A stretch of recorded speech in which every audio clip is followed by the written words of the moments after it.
Akisi Pauline Kwasi, bonjour.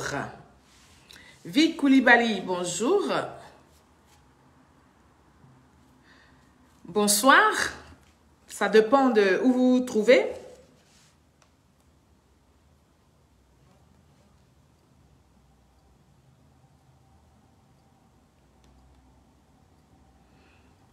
Ça dépend de là où vous vous trouvez. Bonsoir à vous tous.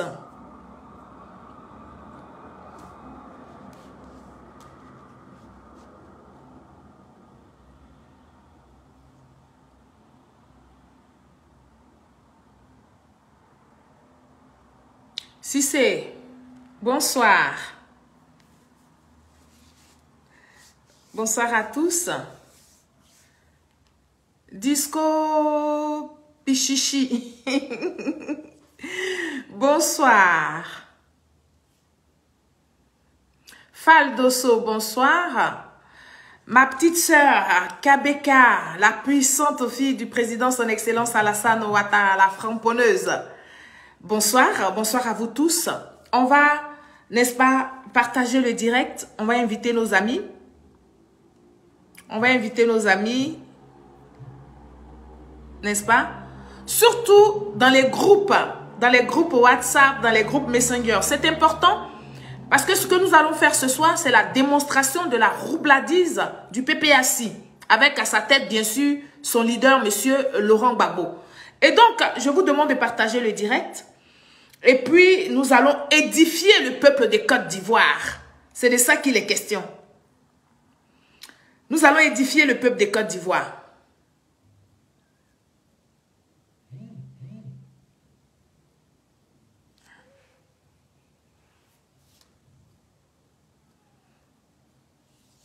Mélène, Siloué, bonsoir. Fous, je ne sais pas si c'est Foussé ou même Fous, vraiment. Bonsoir. Bonsoir à vous tous, famille, n'est-ce pas? Ivoiriens, peuple de Côte d'Ivoire, on va se parler. Je vais m'adresser à vous ce soir. Merci beaucoup, Adja Keita. Merci pour tous ces cœurs. Alors, je voudrais vous rappeler que il est toujours possible, n'est-ce pas, de m'offrir des étoiles. C'est important. Ça me permet, n'est-ce pas, de mettre un peu de côté et puis pouvoir aller réaliser des petites choses avec nos jeunes orphelins et nos femmes veuves. Donc, je vous invite massivement, ceux qui ont la possibilité, n'est-ce pas, de me donner des étoiles. Il ne faut pas hésiter. Si vous pouvez, il faut le faire. C'est ensemble que nous allons essayer d'apporter un peu de gaieté, un peu de joie dans la vie des plus démunis. C'est de ça qu'il est question aussi. Famille, on va partager le direct. On va partager le direct. On va inviter nos amis. Et puis, on va biper les gens du PPAC. On va les biper. C'est important. On va se donner cet exercice-là de les biper. C'est ensemble que... Soumanguru Kanté, bonsoir.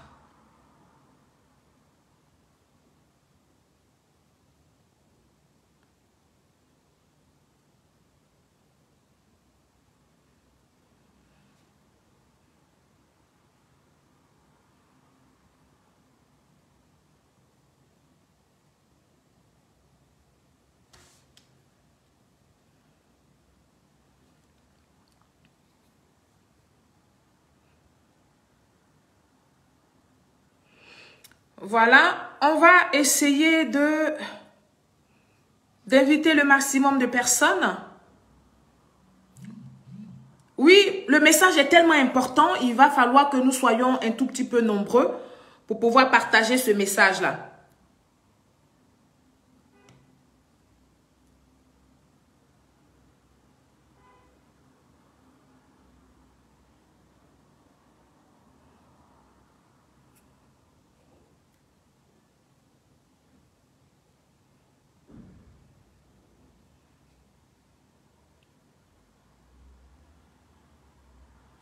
Merci, merci beaucoup.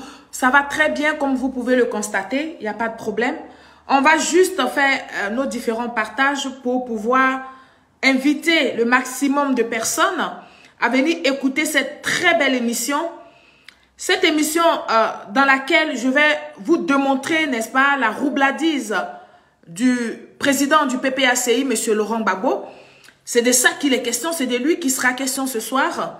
Et donc, je vous invite massivement à ne pas vous bloquer et à partager le direct.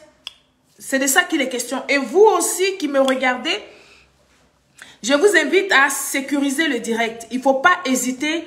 Toutes les fois que vous pouvez faire de partage, il faut faire le partage parce que c'est important. Il faut que nous arrivions à parler au peuple de Côte d'Ivoire. Nous devons expliquer les problèmes de la Côte d'Ivoire, mais surtout nous devons alerter de sorte que le peuple de Côte d'Ivoire reste vigilant face à la roubladise de M. Laurent Gbagbo qui parle de façon codée. Et donc vous, citoyens lambda, vous ne savez pas forcément que c'est des messages codés. Et donc moi ce soir, je vais encore faire la démonstration de ce que M. Laurent Gbagbo parle de façon voilée. Oui, de ce que M. Laurent Gbagbo est toujours dans cette dynamique-là de vouloir faire soulever le peuple de Côte d'Ivoire et les corps habillés. Donc, on va parler à M. Laurent Gbagbo. C'est de ça qu'il est question. Et donc, si tu es de la Côte d'Ivoire, ou même tu n'es pas de la Côte d'Ivoire, que tu es n'importe où, que tu aimes la Côte d'Ivoire, que tu veux que les parents que tu as en Côte d'Ivoire continuent d'avoir leur tranquillité, continuent de vivre de façon paisible, il est de ton devoir de partager ce direct.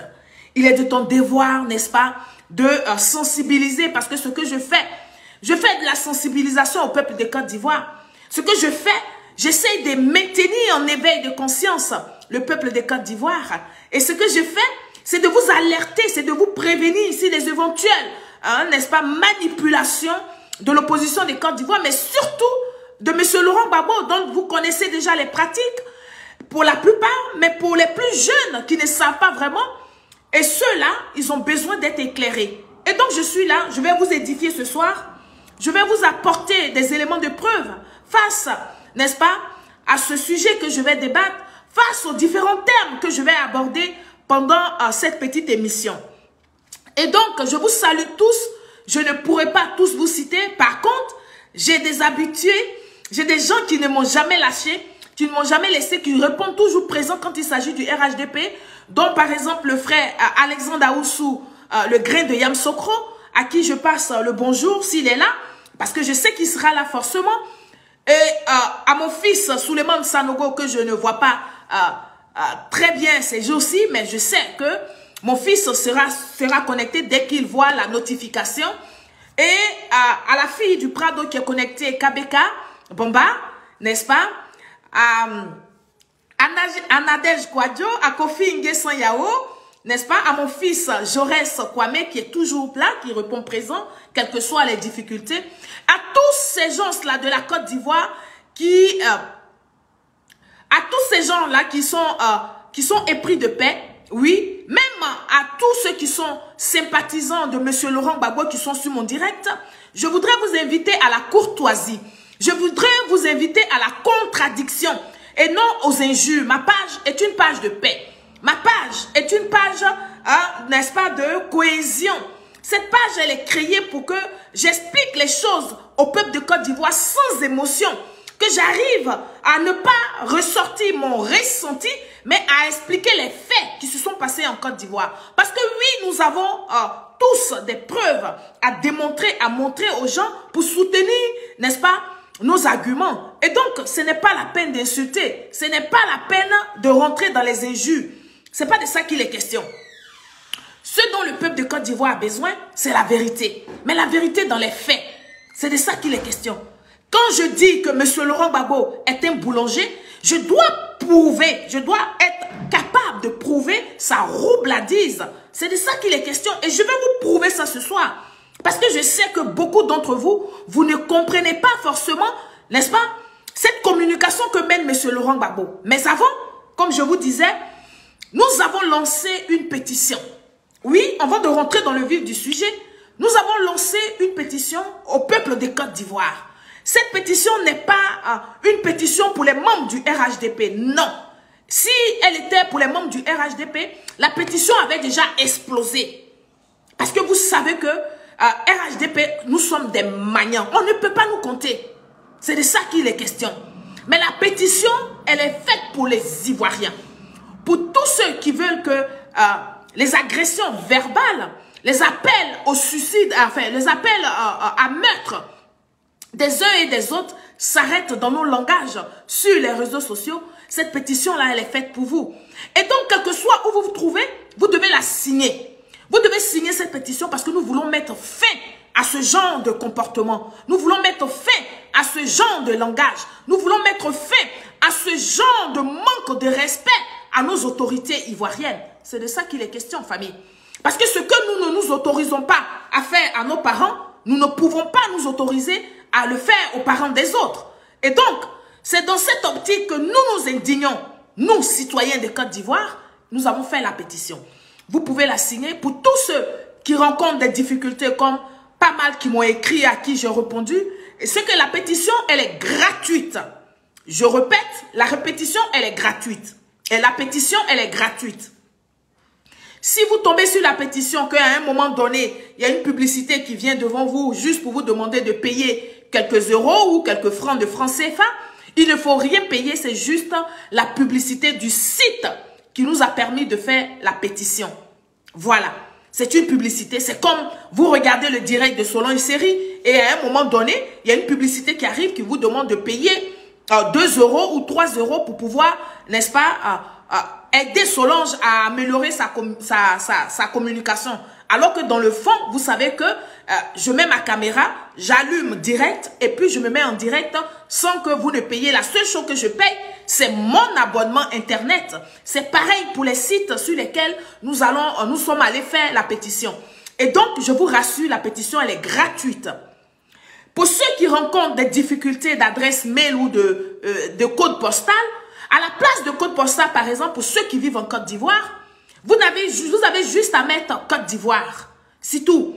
Vous avez juste à mettre Abidjan. Vous n'avez pas besoin d'écrire d'adresse postale. Voilà.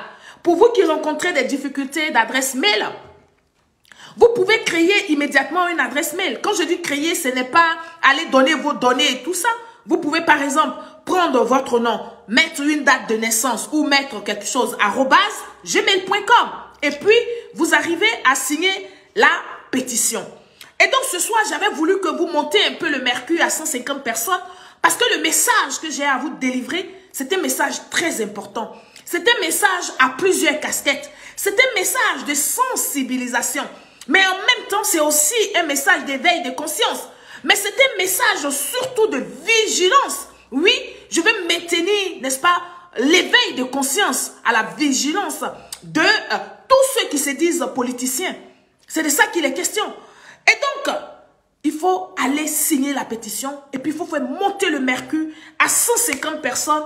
On va rentrer dans le vif du sujet parce que c'est de ça qu'il est question. On va parler au peuple de Côte d'Ivoire. On va s'adresser à cette majorité analphabète. On va s'adresser à tous ceux qui sont cachés sous la couverture des gens qui disent qu'ils ne font pas la politique, mais dans le fond qui sont des politiciens. Oui, on va essayer de dévoiler toutes ces personnes-là. Bonne arrivée, ma sœur Mani, depuis la Suisse. Je te fais de grosses bises, ma sœur. Oui, il faut donc partager massivement parce qu'on va mettre à nu la roubladise de M. Laurent Gbagbo. On va sensibiliser le peuple de Côte d'Ivoire à démontrer au peuple ce soir, avec les éléments que j'ai, avec les éléments que je vais vous apporter pour soutenir mon argumentation ce soir, vous allez comprendre que M. Laurent Gbagbo vous parle de façon subtile. Oui, le M. Laurent Gbagbo vous parle de façon subtile parce qu'il sait que vous, les Ivoiriens, vous n'allez pas pouvoir déchiffrer. Mais ceux qui sont un tout petit peu futés vont se sentir concernés. Et donc, M. Laurent Gbagbo est en train de, n'est-ce pas, manipuler la conscience collective en se cachant, en faisant ça de façon voilée. Mais que moi, je vais dévoiler ce soir. Parce que je vous aime, vous, peuple de Côte d'Ivoire. Oui, c'est de ça qu'il est question. Je n'ai rien contre M. Laurent Gbagbo. M. Laurent Gbagbo, j'ai juste à faire le bilan de sa gouvernance. Je n'ai pas à l'aimer ou à le détester. J'ai juste à constater que le bilan de M. Laurent Gbagbo est 0. Et donc, tous ceux qui ont gouverné avec M. Laurent Gbagbo pendant 10 ans, c'est des gens qui sont forts dans 0, comme disent les Ivoiriens. Et moi, je suis à l'aise quand je veux m'adresser à cette couche, à cette population-là, à ces personnes-là qui soutiennent M. Laurent Gbagbo, qu'on n'est pas dans les injures, on n'est pas dans, n'est-ce pas, dans du mensonge inutile. On va parler preuve contre preuve. On va apporter des éléments pour étayer la connaissance de ceux qui nous regardent. C'est de ça qu'il est question. Oui, c'est aussi ça, le RHDP. Le RHDP, comme je vous disais, nous sommes des archivistes. Et donc, même les vidéos que vous ne pouvez pas vous imaginer, nous les avons et nous allons les utiliser. C'est le bon moment. On va parler à M. Laurent Gbagbo. Je vous demande juste de protéger le direct et puis je vous demande de, n'est-ce pas, de partager massivement parce que l'heure est sonnée, l'heure de la vérité. Il faut démasquer tous ceux qui ne veulent pas la tranquillité de la Côte d'Ivoire. Il faut démasquer tous ceux qui entretiennent, n'est-ce pas, l'esprit de désobéissance et qui font croire aux populations qu'ils sont dans une dynamique de réconciliation, dans une dynamique de compassion à nos populations qui ont souffert lors de leur appel à la désobéissance civile en octobre 2020. Et donc, on va aborder ce sujet-là. Famille, je vous demande de partager le direct. On va parler. Personne ne nous empêchera de parler parce que nous sommes en démocratie. Ils se revendiquent des maîtres de la démocratie et donc nous allons se servir de ça pour leur parler, mais gentiment et poliment. C'est de ça qu'il est question parce que oui, le président, son excellence Alassane Ouattara, nous a appris à respecter nos aînés. Et donc moi, je ne rentre jamais dans les injures de personne et je ne vais jamais vous donner mon ressenti. Parce que mon ressenti n'est pas la réalité des Ivoiriens. Ce que je vais faire ce soir, c'est de vous apporter des éléments de preuve, n'est-ce pas? Ce que je vais faire ce soir, c'est de vous apporter des éléments de preuve pour que vous soyez convaincus de ce que je dis. Je vais argumenter ce soir. Et donc, mon émission de ce soir, n'est-ce pas, ma vidéo de ce soir, va se porter sur les propos de M. Laurent Gbagbo. Oui, c'est de ça qu'il est question. C'est pour ça que je demande à ce que vous taguez ici mes frères du PPAC. Parce que le débat, il est ouvert. Il faut qu'on parle sans animosité. Il faut qu'on parle dans la courtoisie, mais surtout dans le respect. Et c'est ce que je vais faire ce soir. Alors, ma vidéo de ce jour va se porter sur la déclaration donc du plus grand boulanger. Et quand je dis ça, ce n'est pas une injure. C'est une qualification tout simplement. Oui, ce n'est pas une injure, c'est une qualification. Monsieur Laurent Gbagbo est le plus grand boulanger de la Côte d'Ivoire, que la Côte d'Ivoire est connue. Oui, le populisme, oui, n'est-ce pas, ne construit pas un pays. Le populisme n'a jamais construit de pays, alors que c'est dans ça que M. Laurent Gbagbo est. Mais malheureusement, je dis bien malheureusement, certains Ivoiriens sont encore pour ce populisme qui a fait beaucoup de tort, n'est-ce pas, à la fonction présidentielle, n'est-ce pas, et à la Côte d'Ivoire. C'est de ça qu'il est question, famille. Ce populisme nous a fait beaucoup de tort, nous les Ivoiriens. Alors, toujours dans mon introduction, je vais vous présenter un extrait vidéo donc du discours de M.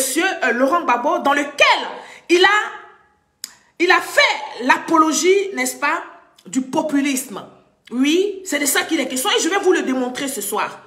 Quand M. Laurent Gbagbo vient à Bayota, je dis bien quand M. Laurent Gbagbo vient à Bayota, il y a à peine du monde déjà sous les bâches. C'est pas grave, c'est pas ça qui nous intéresse.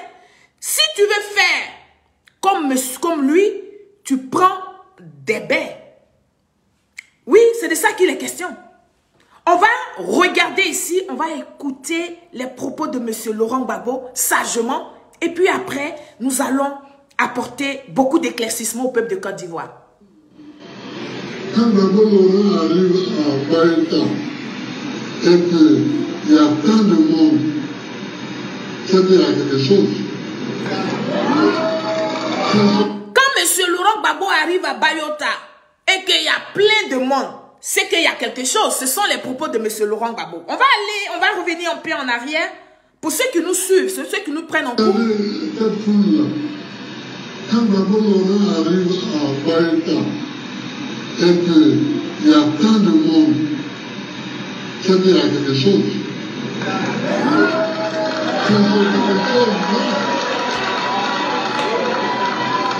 C'est quelque chose-là qu'il faut chercher à comprendre. Tant qu'il n'a pas compris pourquoi il y a tant de monde qui dit oh, Gbagbo a été à Baïta, il y a eu plein de monde, je m'en vais là-bas aussi. Tu viens, tu prends tes lettres. Voilà. Il dit, M. Laurent Gbagbo dit, quand tu veux faire comme lui, et que tu dis que M. Laurent Gbagbo est parti à Bayota, il y a plein de monde. Et donc, toi, tu vas faire comme M. Laurent Gbagbo, tu vas aussi aller à Bayota. Quand tu arrives là-bas, tu prends des baies. Parce que tu n'auras pas compris pourquoi il y a tant de monde. Oui, parce que lui, Laurent Gbagbo, c'est toujours le populisme. Vous allez l'écouter jusqu'au bout, et puis nous allons parler à M. Laurent Gbagbo.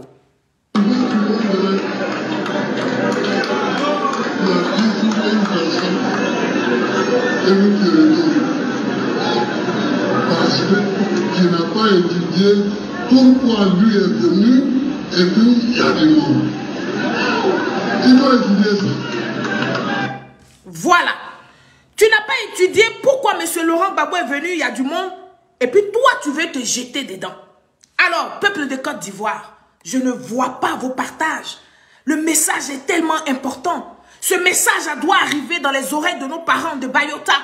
Ce message doit arriver dans les oreilles de nos parents de Teiri. Ce message doit arriver dans les oreilles de nos parents de Ouagayo. Ce message doit aller jusqu'à dépasser les frontières. Et je compte sur vous pour ça. Vous n'allez pas me regarder, quoique je suis belle, mais ce n'est pas moi que vous êtes venu regarder. Vous êtes venu écouter le message. C'est de ça qu'il est question. Donc, je vous demande humblement de faire le maximum. Oui, pour que ce message-là aille très loin. Parce que je vais parler, je vais parler très fort. Et je vais profiter pour pomper un peu de baïgon dans le camp de M. Laurent Gbagbo. Oui, oui, oui, oui, oui. Parce qu'il y a trop de moustiques qui font trop de vuvuzela. Et donc, il est l'heure, on va pomper le baïgon. Si tu es d'accord avec moi là, tu as une seule chose à faire, c'est de partager pour que le baïgon arrive là où il y a beaucoup de moustiques. C'est de ça qu'il est question, famille. Alors, tout le contraire du président, donc son excellence Alassane Ouattara, à qui je fais un clin d'œil, mon père, le père de la nation, le digne fils, l'héritier de Feu Félix Houphouët-Boigny, n'est-ce pas? Qui n'est pas du tout dans le populisme, mon père, le président de la République n'est pas du tout dans le populisme, mais qui pense plutôt au bien-être de la population ivoirienne. Là où M. Laurent Gbagbo veut faire du populisme, faire toujours du populisme, le président, son excellence Alassane Ouattara, pense au bien-être des Ivoiriens. Voici toute la différence. Mais nous allons aller en profondeur pour que vous compreniez mieux. Oui, c'est de ça qu'il est question, Ivoiriens, Ivoiriennes. Alors, nous allons suivre une vidéo toujours dans mon introduction, comme je disais tantôt. Et vous allez faire la différence entre le style, dans la manière, n'est-ce pas, de concevoir la gouvernance d'un pays. C'est de ça qu'il est question. Quand M. Laurent Gbagbo finit de faire un discours, moi j'ai bien envie que vous écoutez mon père, que vous écoutez le meilleur des présidents, que vous écoutez celui-là même que les gens ont négligé, que celui-là que les gens ont traité d'incapable de diriger la Côte d'Ivoire et aujourd'hui qui est au-delà de diriger la Côte d'Ivoire. Je voudrais ici que vous écoutez le président, son excellence Alassane Ouattara. On parle de populisme, on voit aux États-Unis, on voit en Angleterre, en Europe, vraiment partout. Oui, voilà, le président Obama d'ailleurs a mis en garde contre le populisme hier, et je crois qu'il a raison.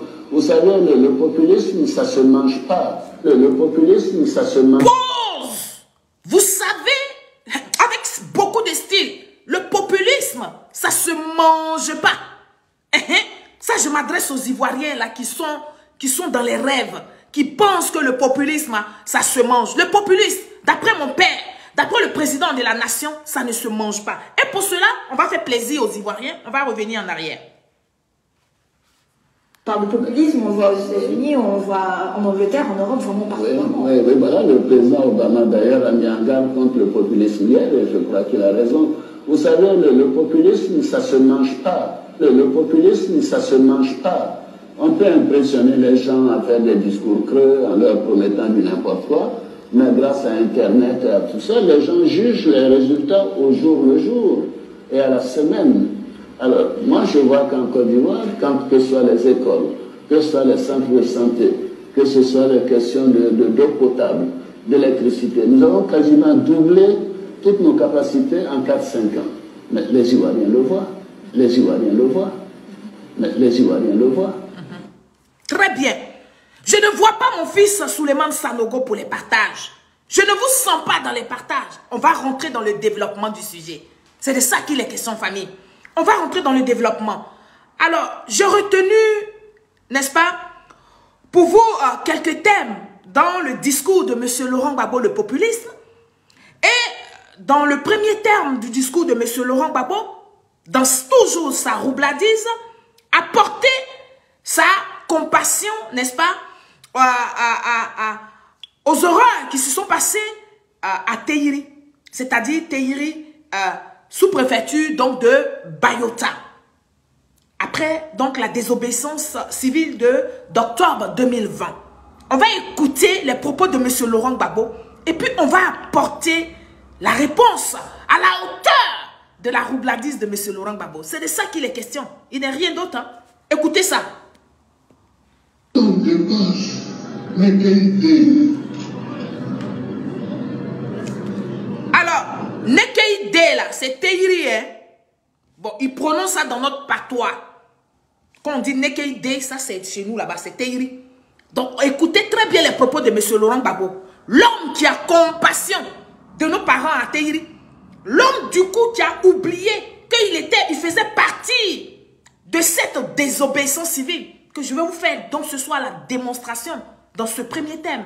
Oui, et aujourd'hui qui apporte sa compassion à Nekeïdé, c'est-à-dire aux gens de Tehiri. On va écouter ses propos.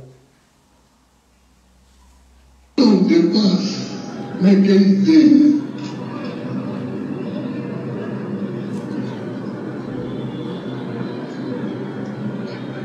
Le village de côté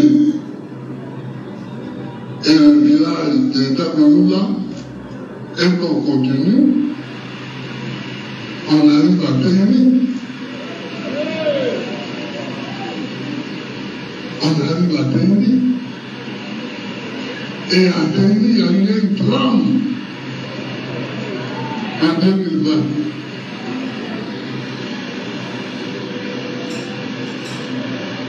Une bagarre politique.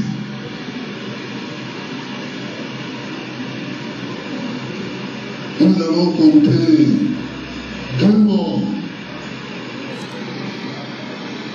2 disparus, à peu près 70 maisons brûlées. Ici à Nekeïdé.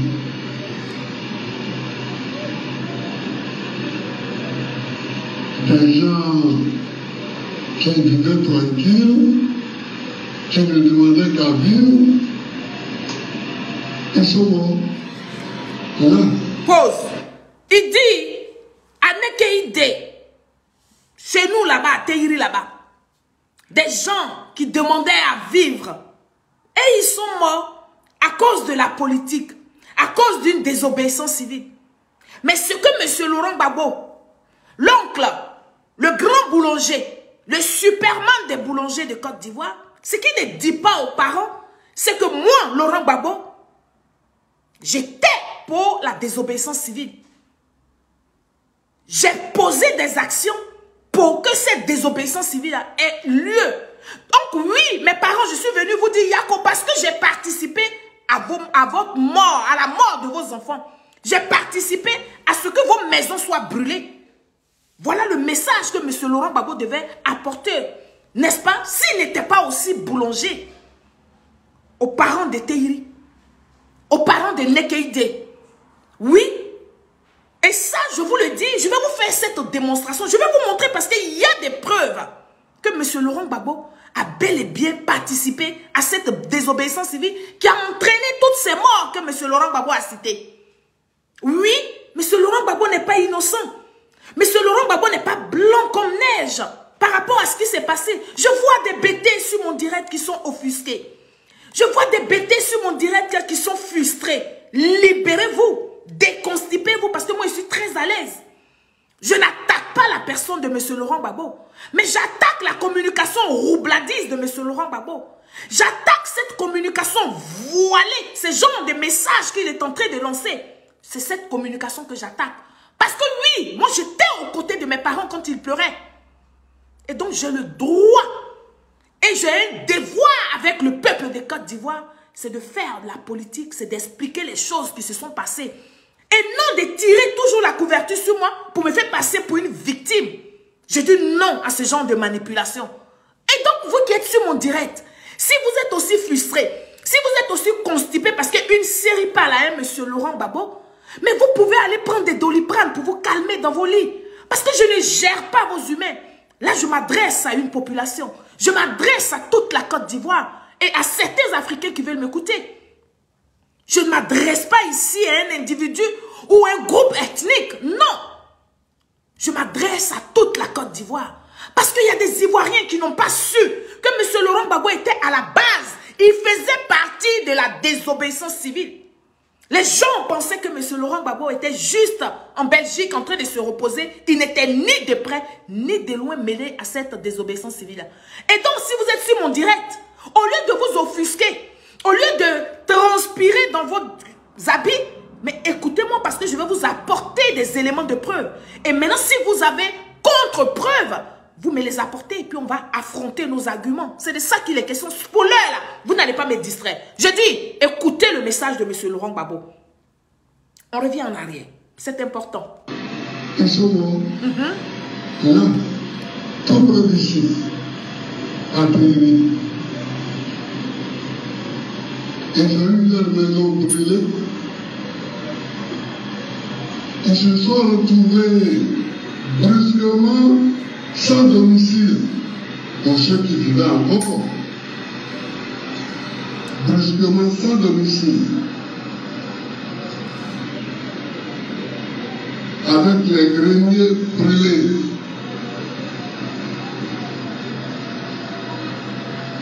Les lits et les taras brûlés.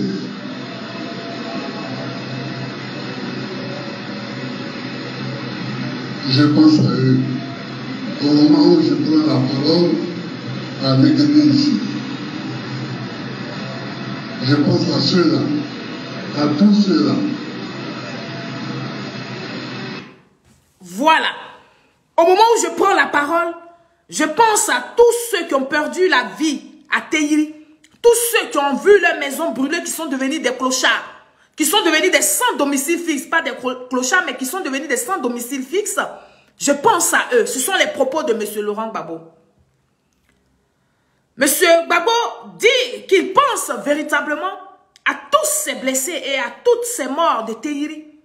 Eh oui, mais M. Laurent Gbagbo, oui, M. Laurent Gbagbo, pourquoi n'avez-vous pas pensé à tout ça, n'est-ce pas? À tous ces morts, toutes ces morts, tous ces blessés, n'est-ce pas? Au moment de participer donc à la désobéissance civile. Oui, parce que vous savez qu'en Afrique, nous ne sommes pas encore prêts à faire des désobéissances pacifiques. Pourquoi donc, si vous devez venir maintenant, après 2020, nous sommes en 2023, venir montrer votre compassion au peuple de Teyri, à venir parler de ces blessés-là? Pourquoi vous n'avez donc pas réfléchi en amont pour dire diantre? Plusieurs fois, nous avons lancé des appels au peuple de Côte d'Ivoire et ça s'est soldé par des affrontements. Ça s'est soldé par des morts, par des blessures. Et donc aujourd'hui, pourquoi ne pas changer de méthode? Monsieur Laurent Gbagbo, vous n'y avez pas pensé plus tôt. Et aujourd'hui, vous venez apporter un semblant de compassion au peuple de Teyri. Alors que vous étiez aussi à l'organisation, à l'initiative, n'est-ce pas? Vous avez accepté le projet de la désobéissance civile que Soro Kibafori Guillaume est venu vous vendre, est venu vous convaincre. Oui, monsieur Laurent Gbagbo, vous avez participé à cette désobéissance qui a envoyé, qui a entraîné tous ces morts et tous ces blessés. D'où vient cette compassion-là? Pompier pyromane du genre? Mais parce que vous êtes un populiste. Parce que vous voulez faire croire aux populations de Roi Gaillot, de Teiri et consorts, que vous n'y êtes pour rien. Et que ce sont les autres. Toujours ce sont les autres qui vous agressent. Ce sont les autres qui viennent agresser vos parents. Alors que vous êtes à la base. Vous êtes les mains noires qui motivent vos parents à ne pas respecter la loi, à ne pas respecter la Constitution. Vous, monsieur Laurent Gbagbo, je m'adresse à vous. Parce que nous en avons marre de vos discours. Nous en avons marre de vos discours voilés, des messages que vous lancez, mais que la population n'arrive pas à déchiffrer. Nous en avons marre, nous, peuple de Côte d'Ivoire. Parce que oui, ce qui s'est passé, malheureusement, je vais dire, monsieur Laurent Gbagbo, vos enfants n'ont eu aucun séquelle. En dehors du bien matériel qu'ils ont perdu, vos enfants sont en vie, monsieur Laurent Gbagbo. Pire, votre fils, Michel Gbagbo, est député aujourd'hui sur cette république que vous avez combattue. Votre fils, monsieur Laurent Gbagbo, Michel Gbagbo, est encore professeur de l'université. Oui, monsieur Laurent Gbagbo, alors que vous avez participé à la désobéissance civile, alors que vous étiez conscient que c'était les pauvres innocents qui allaient encore mourir, qui allaient encore s'affronter. Et donc, famille, je vais vous présenter un extrait vidéo de monsieur Laurent Gbagbo, juste avant les votes du 31 octobre 2020, dans lequel monsieur Laurent Gbagbo dit « Je comprends. Je partage la colère des anti-troisième mandat. Oui, parce que le président, son excellence Alassane Ouattara, n'a pas respecté les tests que nous nous sommes librement donnés. Ce sont les propos de M. Laurent Gbagbo. Et quand je dis ça, c'est parce que j'ai des éléments sous la main que je vais vous présenter. On écoute ici M. Laurent Gbagbo. Puis l'annonce de la candidature d'Alassane Ouattara pour la présidentielle du 31 octobre pour briguer un troisième mandat, la Côte d'Ivoire connaît une crise préélectorale qui a fait d'ailleurs déjà plusieurs victimes à Abidjan et même dans plusieurs villes à l'intérieur. Est-ce que vous comprenez la colère des anti-troisième mandat? Oui. Oui. Je la comprends et je la partage. Je pense que l'un des problèmes politiques en Afrique, c'est qu'on écrit des textes sans y croire. On écrit dans la Constitution que le nombre de mandats est limité. Est limité à 2. Pourquoi veut-on faire un troisième mandat? Il faut qu'on respecte ce qu'on écrit. Il faut qu'on respecte ce qu'on dit. Dès l'instant où, dans une société, les textes de loi et la Constitution est la loi suprême. On dit d'ailleurs que c'est la loi fondamentale. C'est la loi fondamentale. Les textes de loi qui régissent les rapports entre les citoyens disent une chose, il faut qu'on s'y conforme. Et c'est en s'y conformant que la société est régulée de façon efficace. Si on écrit une chose et qu'on en fait une autre, on assiste à ce qui arrive en Côte d'Ivoire aujourd'hui. Voilà. Ce sont les propos de M. Laurent Gbagbo. Alors, bon, M. Laurent Gbagbo, vous qui comprenez bien, oui, vous qui comprenez bien et mettez en pratique les tests de loi que nous nous sommes librement donnés, j'ai une question à vous poser, M. Laurent Gbagbo.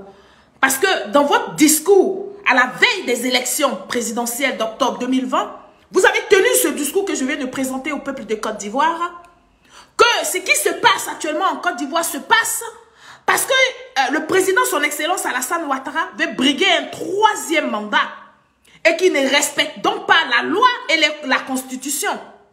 Alors vous, monsieur Laurent Gbagbo, à supposer que vous êtes quelqu'un qui respecte la loi, à supposer que vous êtes celui-là même qui respecte les textes de loi que nous nous sommes librement donnés, pourquoi donc la question que je me pose en tant que jeune intellectuel, pourquoi donc vous avez posé votre candidature aux élections d'octobre 2020 pendant que vous savez très bien que vous étiez en dehors de la Côte d'Ivoire, ça faisait déjà plus de 10 ans, monsieur Laurent Gbagbo. Si vous respectez si bien les textes de loi, parce qu'il est facile à chaque fois de lancer le poids sur l'autre, mais difficile de reconnaître la responsabilité que nous menons, que nous faisons à chaque fois dans les débats politiques ou dans tout ce qui est désordre en Côte d'Ivoire. La question est suivante. Monsieur Laurent Gbagbo, pourquoi, vous qui respectez la loi, vous qui respectez les textes de notre constitution, que nous nous sommes librement donnés, pourquoi donc vous êtes allé poser votre candidature aux élections présidentielles pendant que vous savez que vous n'étiez plus sur la liste électorale? Pendant que vous savez que votre candidature allait être rejetée parce que ça faisait déjà plus de 10 ans que vous n'étiez pas sur le sol ivoirien. Pourquoi donc vous avez posé votre candidature? Vous avez posé votre candidature, monsieur Laurent Gbagbo, et je vais dire ça au peuple de Côte d'Ivoire ce soir, parce que tout simplement, vous avez accepté le projet de Soro Kibafori Diop, qui était la désobéissance civile. Et monsieur Laurent Gbagbo pose sa candidature. Sa candidature va être refusée, mais c'est parce que vous aviez voulu vous servir du peuple de Côte d'Ivoire. Vous avez voulu manipuler encore vos militants, vos sympathisants, pour que ceux-là s'indignent sur le fait que vous ne soyez pas candidat aux élections présidentielles. Alors que vous savez que la loi ne vous permet pas d'être candidat, mais vous avez outrepassé cette loi que nous nous sommes librement donnée et vous êtes allé poser votre candidature, votre candidature aux élections présidentielles. C'était à quel dessein? C'était pour obtenir quel résultat? C'était justement emmener le peuple de Côte d'Ivoire à un soulèvement. Et donc, oui, monsieur Laurent Gbagbo, vous avez bel et bien participé à la désobéissance. C'était une manière pour vous, pour dire à ceux qui présentaient cette manœuvre de désobéissance que je suis avec vous. Et ma part à moi pour jouer, c'est de poser ma candidature qui n'est même pas une candidature légitime ou légale. Parce que oui, je ne fais plus partie de la liste électorale en Côte d'Ivoire. Comment on peut ne pas avoir son nom sur la liste électorale et puis prétendre être candidat? Si ce n'est pas parce qu'on a un plan caché, si ce n'est pas parce qu'on a soutenu, n'est-ce pas, dans le secret, la désobéissance civile. Famille, c'est ma première question que je pose à M. Laurent Gbagbo. Oui, parce que M. Laurent Gbagbo a fait 10 ans en dehors de la Côte d'Ivoire. Et en plus, M. Laurent Gbagbo, il sait très bien qu'il avait été condamné à 20 ans de prison, n'est-ce pas, en Côte d'Ivoire. Oui, par la justice ivoirienne pour la casse de la BCEAO. Alors, comment on peut avoir 20 ans de condamnation sur la tête? En même temps, on va se poser candidat aux élections présidentielles. Vous qui respectez si la loi, vous qui respectez tant la loi, j'allais dire, vous qui respectez les textes de loi que nous nous sommes librement donnés, comment on peut penser que vous pouvez aller être candidat aux élections présidentielles d'octobre 2020? Mais vous l'avez pourtant fait. Alors c'est facile de vouloir jeter toujours le président, son excellence Alassane Ouattara, à la vindicte populaire, alors que vous êtes pire. Quand on dit celui qui a tripatoué la Constitution en premier, celui qui a toujours violé les règles de la Constitution, mais ce n'est pas quelqu'un d'autre, c'est bien monsieur Laurent Gbagbo. Et je vais vous faire cette démonstration, mes chers parents, ce soir. Oui. Monsieur Laurent Gbagbo était dans la stratégie du soulèvement populaire. C'est ce que je vais vous dire. Lorsque cette candidature allait être rejetée, alors vous allez venir écouter.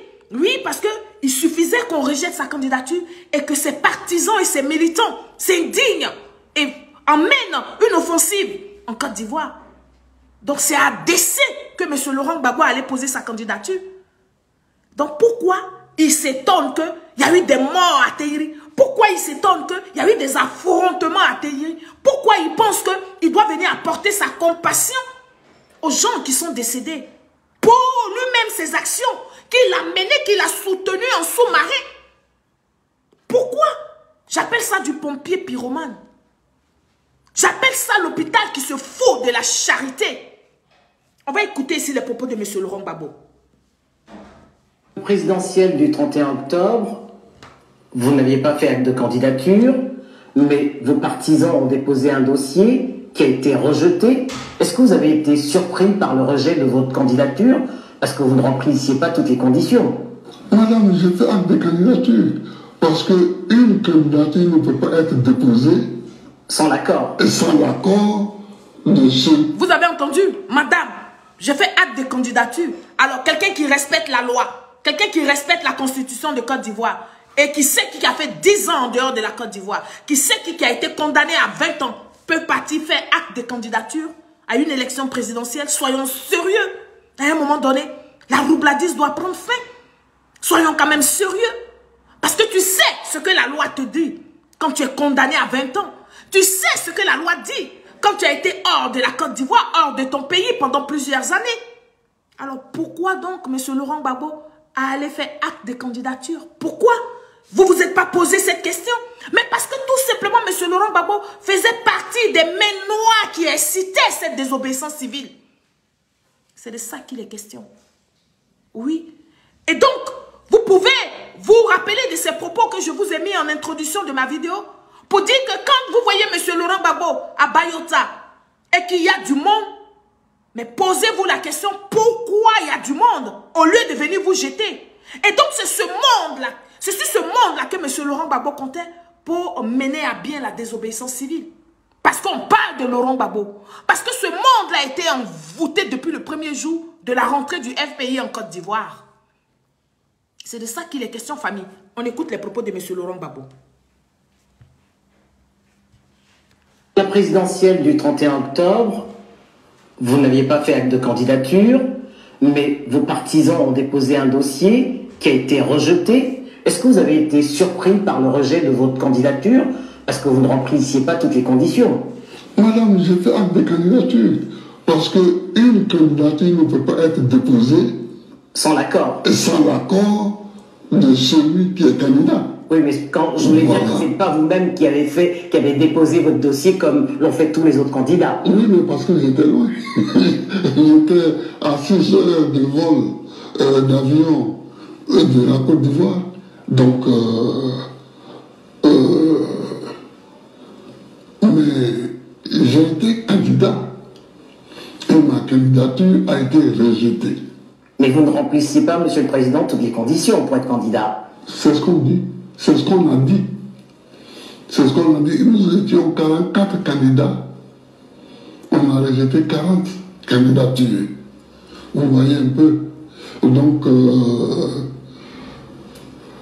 je trouve ça un peu enfantin. Je trouve ça... Pause.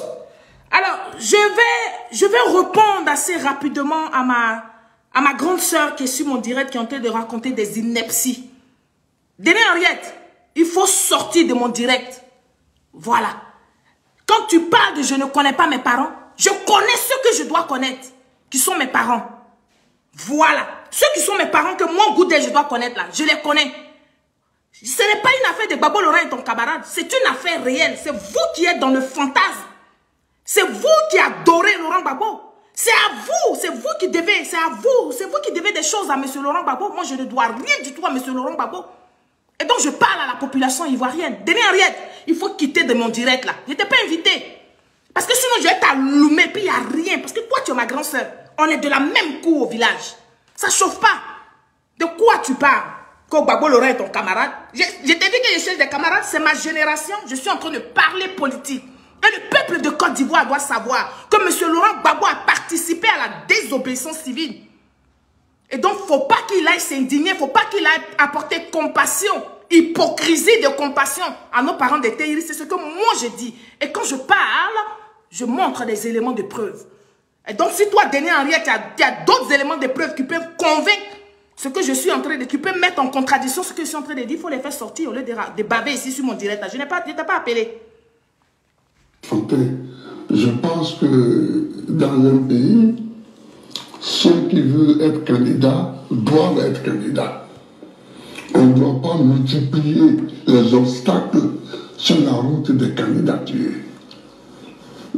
Je ne conçois pas comme ça la politique. Voilà.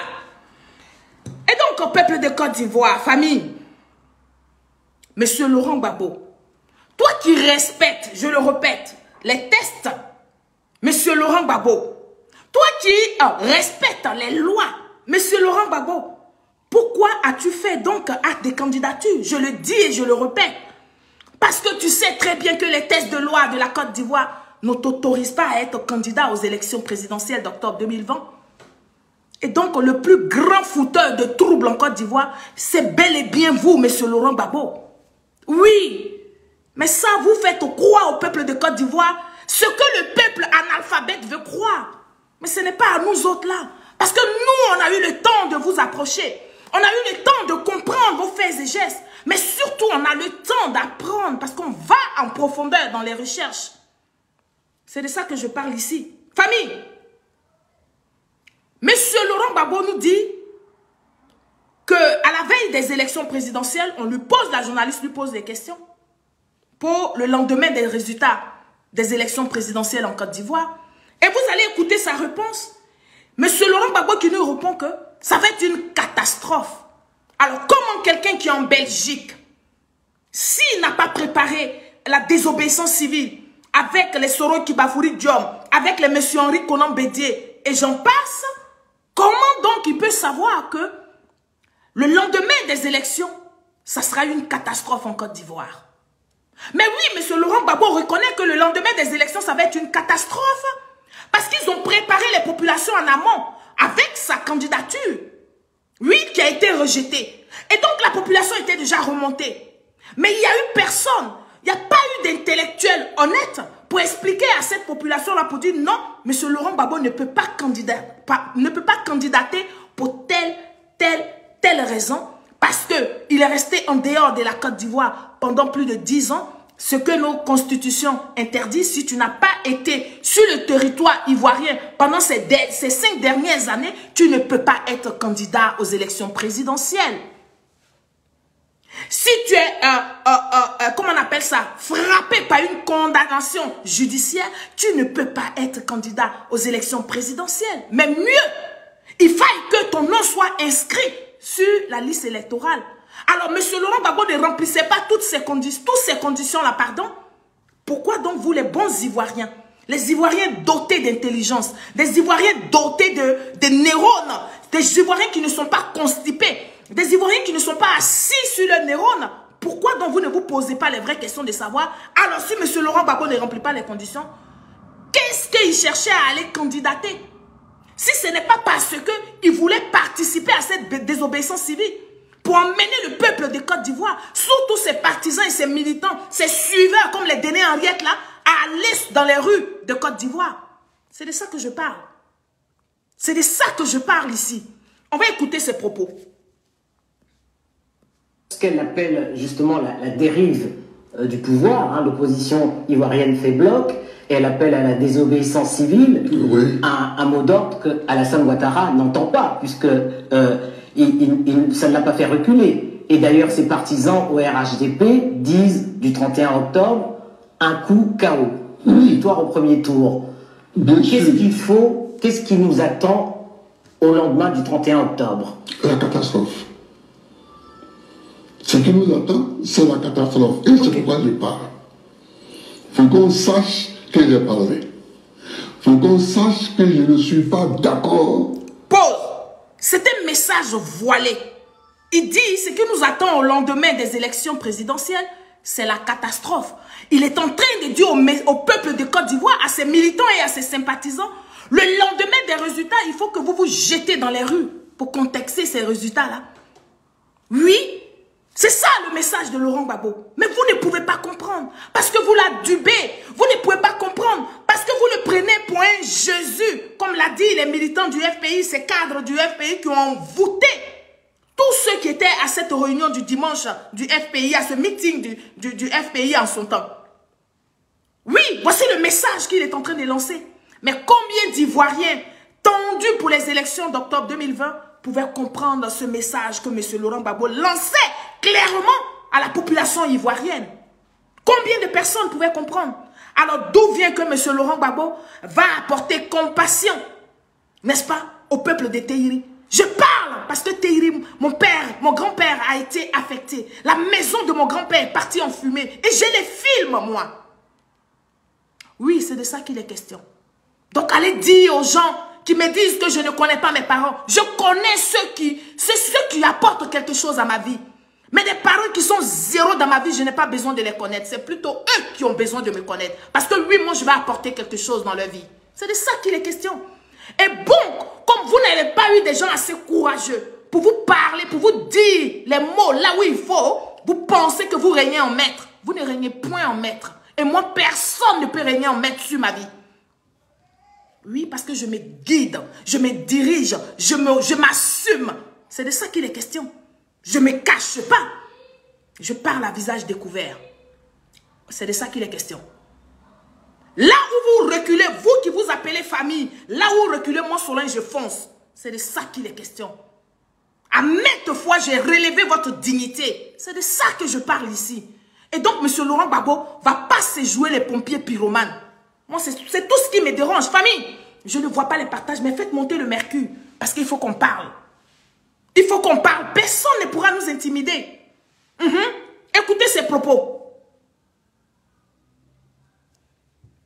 Que j'ai parlé. Il faut qu'on sache que je ne suis pas d'accord pour aller pied de point lié à la catastrophe. Pour qu'on sache que je dis qu'il y avait autre chose à faire. Il faut discuter. Voilà. Alors, M. Laurent Gbagbo, vous avez bel et bien participé à la désobéissance civile qui a occasionné, oui, beaucoup de dégâts en Côte d'Ivoire et surtout à Tehiri. Oui. Vous avez participé. Pourquoi donc vous faites celui-là même qui est une victime, celui-là même qui peut apporter de la compassion aux gens? Mais vous avez participé parce que vous savez que les vôtres ne sont pas en Côte d'Ivoire, M. Laurent Gbagbo. Oui, ceux qui vous coûtent le plus cher, mais tous ils étaient avec vous, ils sont à l'extérieur de la Côte d'Ivoire.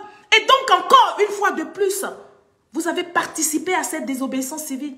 Parce que les autres peuvent mourir. Parce que les autres, c'est des moutons. Parce que les autres vont croiser les bras. Et vous, vos militants et vos sympathisants, vont venir détruire leur vie. Vous avez pensé à ça? Vous avez pensé à ça? Vous avez eu des personnes, des gens debout en face de vous. Et vous avez perdu encore la bataille. Et vous avez encore perdu vos enfants. Je pense à tous ces morts de Tehiri. Depuis quand tu penses à eux? Depuis 2020 que ça s'est passé, M. Laurent Gbagbo. Oui, c'est depuis 2020. Alors, pourquoi vouloir jouer ici l'homme compatissant alors que vous êtes coupable de tous ces dégâts qu'il y a eu en octobre 2020, M. Laurent Gbagbo? Oui, je m'indigne pour cela. Chers amis, peuple de Côte d'Ivoire, je vais vous présenter ici, n'est-ce pas, un peu de ce qui s'est passé à Tehiri, village maternel de ma mère. Vous allez regarder les images. Là, nous sommes à Tehiri, hein. Nous sommes à Tehiri, Gagnoa, pas loin des Ebzebou. On est dans la cour du chef de village. On est actuellement dans la cour du chef du village. Je vais vous montrer. Vous allez constater vous-même l'état des lieux. Voilà. Chez le chef de village de Tehiri, un véhicule incendié. Voilà, le véhicule du chef du village. Moto.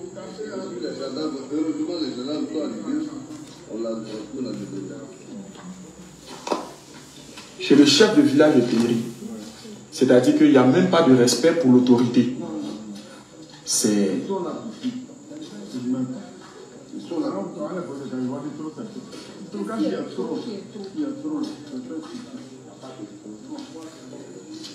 On va vous expliquer quoi. Moi, tout ce que je fais, c'est filmer pour que vous puissiez regarder, quoi. On s'est déplacé, on a quitté Abidjan, on a visité une dizaine de villages, on a partagé ce qu'on pouvait partager, on a offert des dons en vivre et en non-vivre, des sommes d'argent d'Iyako aux parents. Et puis, on boucle la boucle ici à Teiri, qui est le village qui a été le plus touché. Je vous le rappelle, on parle d'un village de près de 6000 autochtones. Et aujourd'hui, le village s'est vidé de sa population. Les autochtones ont peur, chacun essaie de se réfugier dans un village où il peut, ou chez un parent qui n'est pas très loin, en ville, voilà, dans des orphelinats, etc. Et puis bon,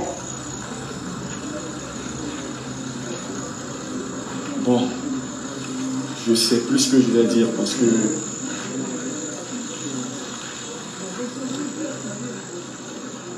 c'est vraiment dommage, quoi. C'est Teiri. Voilà. Partager la tristesse de Teiri. Voilà. Quand on finit de regarder ces genres d'images et qu'on vient écouter M. Laurent Gbagbo qui se joue celui qui a compassion, celui qui a pitié, on ne peut que être écœuré. Et donc oui, je suis écœuré parce que je sais que M. Laurent Gbagbo a participé à organiser cette désobéissance civile. Oui, M. Laurent Gbagbo fait partie des mains noires qui ont motivé, qui ont excité cette désobéissance civile.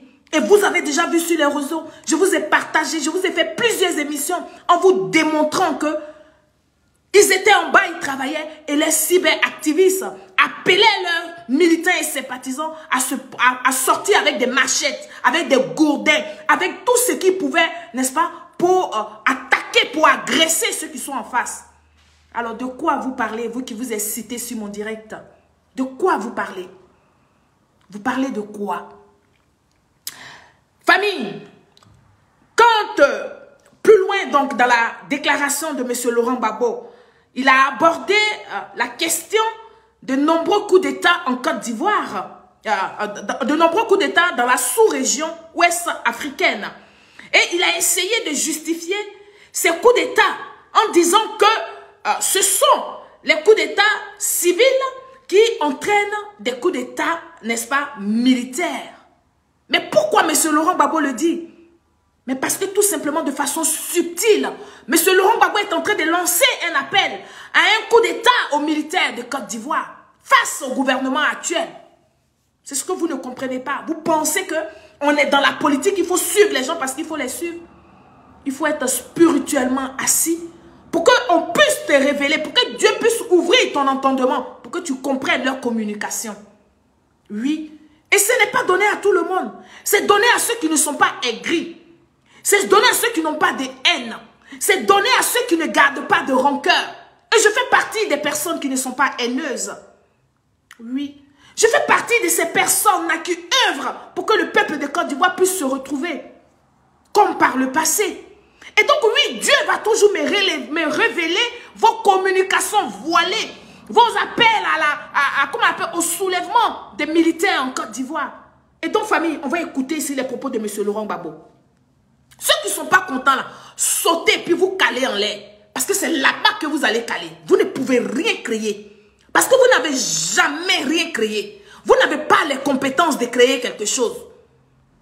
Et donc, vous allez caler en l'air. Votre colère, là, va vous rester ici dans la gorge.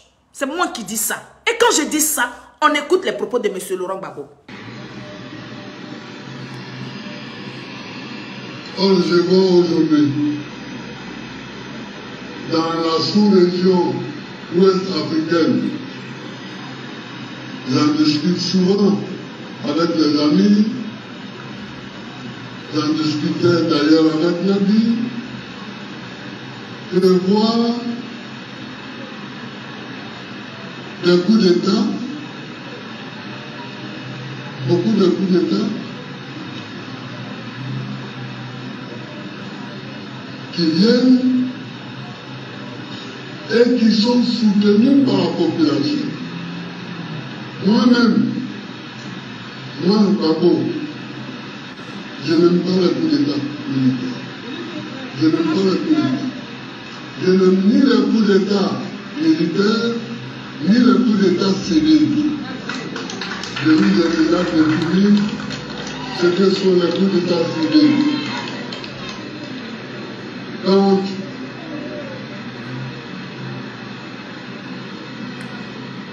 la Constitution dit de faire 2 mandats, et que vous avez fait vos 2 mandats, et à la fin du 2e mandat, vous changez la Constitution pour faire un 3e mandat, c'est un coup d'État civil. Donc je suis contre les coups d'État civil et je suis contre les coups d'État militaires. Mais ce que j'observe aujourd'hui, je ne connais pas bien la situation en Guinée, mais ce que j'observe, c'est que au Burkina Faso, au Mali, les jeunes gens qui ont fait des coups d'État sont soutenus par la population. Pause. C'est là la roubladise de M. Laurent Gbagbo. Il félicite, il dit les jeunes gens en Guinée, parce qu'il sait qu'en Guinée, c'est un militaire qui a fait le coup d'État. Il dit au Mali, parce qu'il sait qu'au Mali, c'est un militaire qui a fait le coup d'État. Et donc, lui, M. Laurent Gbagbo nous dit que ces coups d'État-là sont soutenus par les peuples. Ça voudrait tout simplement dire ce que vous ne savez pas. M. Laurent Gbagbo est en train de lancer des appels de phare à nos corps habillés en Côte d'Ivoire pour dire, si vous, les militaires, vous faites un coup d'État au président, son excellence Alassane Ouattara, personne ne va vous blâmer. Personne ne va vous condamner. Bien au contraire, la population va vous acclamer comme la population a acclamé en Guinée, comme la population a acclamé au Mali, comme la population a acclamé au Burkina Faso. Voici la subtilité de M. Laurent Gbagbo dans ses dires. C'est de ça qu'il est question. Et donc vous le suivez, vous l'écoutez comme ça pour rien. Mais vous ne savez même pas que ce monsieur-là, il est en train de provoquer encore quelque chose en Côte d'Ivoire. Où lui, il ne va rien avoir parce qu'ils vont épargner sa vie. Et puis vous, vos enfants miséreux là vont mourir. C'est de ça que je parle. Parce que vous, on est obligé de dire que vous êtes miséreux parce que toujours vous pleurez que vous avez faim. Alors vous avez faim, vous ne mangez pas. C'est vous qui êtes prêts à aller faire la guerre. C'est vous qui êtes prêts à aller faire des désobéissances. C'est vous qui êtes prêts à aller faire des soulèvements populaires. Je parle et il y a des gens qui veulent, des cafards qui veulent sauter sur mon direct. C'est pourquoi. Est-ce que quand j'ai préparé ce direct-là, avec ce fil conducteur que j'ai pour inspirer, pour apprendre, pour édifier le peuple de Côte d'Ivoire, j'ai demandé votre avis. C'est avec vous que j'ai préparé mon direct. Alors si ce que je dis ne vous plaît pas parce que vous aimez trop Laurent Gbagbo, vous avez juste à quitter mon direct parce que moi je vais parler. Et je parlerai pour sauver ceux qui veulent être sauvés encore en Côte d'Ivoire. Ceux qui ne comprennent pas votre roubladise. Ceux qui ne comprennent pas que vous êtes dans une comédie qui ne dit pas son nom. Mais vous n'êtes pas en train de faire un combat politique pour le bien-être du peuple de Côte d'Ivoire. Je serai là tant que je le souffle de vie. Parce que le souffle de vie, là, ce n'est pas vous qui le tenez. Et donc, je serai là pour parler à ce peuple de Côte d'Ivoire, là. Et pour ceux qui veulent me donner rendez-vous, je serai très bientôt en Côte d'Ivoire. Et je vais parler au peuple. Oui, je serai chez moi dans mon village. Parce que je dis, ma région là doit plus souffrir de ce genre d'attitude. Ma région ne doit plus souffrir de la manipulation. Ma région ne doit plus souffrir de l'égoïsme. C'est de ça que je parle. C'est à cause de ça que je suis là à visage découvert. Hein. Sinon, j'ai de quoi faire. Hein. Je suis très occupée. Famille, on va continuer d'écouter les propos de M. Laurent Gbagbo jusqu'à la fin. C'est que au Burkina Faso, au Burkina Faso, au Mali, les jeunes gens qui ont fait les coups d'État sont soutenus par la population. Donc, en Côte d'Ivoire, les militaires, vous pouvez faire un coup d'État. Les populations vont vous soutenir. Les populations vont vous applaudir, ne vont pas vous condamner. Voici le message de Laurent Gbagbo. Famille, si on vous demande qui a dit, dites Seri Solange a dit. Parce qu'elle a porté les preuves. Écoutez ça. Écoutez ça. Mais, ce que j'observe aujourd'hui, je ne connais pas bien la situation en Guinée, mais ce que j'observe, c'est que au Burkina Faso, au Mali, les jeunes gens qui ont fait les coups d'État sont soutenus par la population. Pourquoi? Voilà. Mais je vais dire à M. Laurent Gbagbo, en Côte d'Ivoire, aucun corps habillé ne va faire un coup d'État qui sera soutenu par la population, par votre population que vous avez envoûtée là. Parce que ce n'est pas tous les Ivoiriens qui vont vous soutenir ça. En Côte d'Ivoire, ça sera autre chose. Parce que vous, c'est dans votre imagination là que vous vous croyez plus nombreux que ceux qui soutiennent le président son excellence Alassane Ouattara. Essayez. Et puis vous allez mettre la Côte d'Ivoire en lambeaux. Il n'y aura aucun militaire qui va écouter le message de M. Laurent Gbagbo là pour commettre l'irréparable. Et donc, oui, population de Côte d'Ivoire, M. Laurent Gbagbo est en train de lancer un appel aux militaires pour dire, vous ne voyez pas au Mali, vous ne voyez pas en Guinée, vous ne voyez pas au Burkina Faso. Vous êtes des militaires. Mais ce sont des militaires qui ont fait des coups d'État et qui ont été soutenus par la population. Donc, croyez-moi, chers corps habillés, vous pouvez faire un coup d'État au monsieur là, au président son excellence Alassane Ouattara, et puis il n'y a rien. Les populations vont vous applaudir. Voici le message de monsieur Laurent Gbagbo. Et donc, un ancien chef d'État qui justifie aujourd'hui, n'est-ce pas, des coups d'État en disant que les coups d'État civils entraînent des coups d'État militaires. Mais pourtant, je dis bien mais pourtant, le même monsieur Laurent Gbagbo disait dans le passé qu'il condamnait, toutes les formes de coups d'État. C'est un type comme ça, c'est à lui que vous voulez aller donner vos gars. C'est-à-dire que c'est lui que vous suivez. Je ne comprends pas cette partie de la Côte d'Ivoire là. Je ne comprends pas. Lui qui disait hier, il condamne toutes les formes de coups d'État. Aujourd'hui, il dit je n'aime pas les coups d'État. Mais par contre, si les coups d'État sont faits par des militaires, oui, on va applaudir ça, on va soutenir ça. Alors que hier, il nous disait, il condamne toutes les formes de coups d'État. Famille, sans trop parler, on va écouter ici, n'est-ce pas, les propos de monsieur Laurent Gbagbo. Le coup d'État du 24 décembre 1999 doit donc être condamné. Il en va de même pour tous les autres coups d'État. Mais surtout, il nous faut prévenir tous ceux qui croient qu'ils peuvent se servir du raccourci des coups d'État en lieu et place de l'alternance démocratique pour accéder au pouvoir. Voilà. Je vais vous remettre ça. Je vais remettre ça pour les PPAciens qui sont sur mon direct, qui sont en train de s'exciter, qui sont en train de s'étouffer de colère. Je vais vous mettre ça. Et tout ce que je sors là, c'est des éléments de preuve. Donc si vous trouvez que je mens, si vous trouvez que ce que je dis là, c'est pas la vérité, apportez-moi la contre-vérité. C'est tout ce qu'on vous demande. Au lieu de rester là comme d'habitude en train de blablater. Je dis, écoutez ce que M. Laurent Gbagbo disait hier. Le coup d'État du 24 décembre 1999 doit donc être condamné.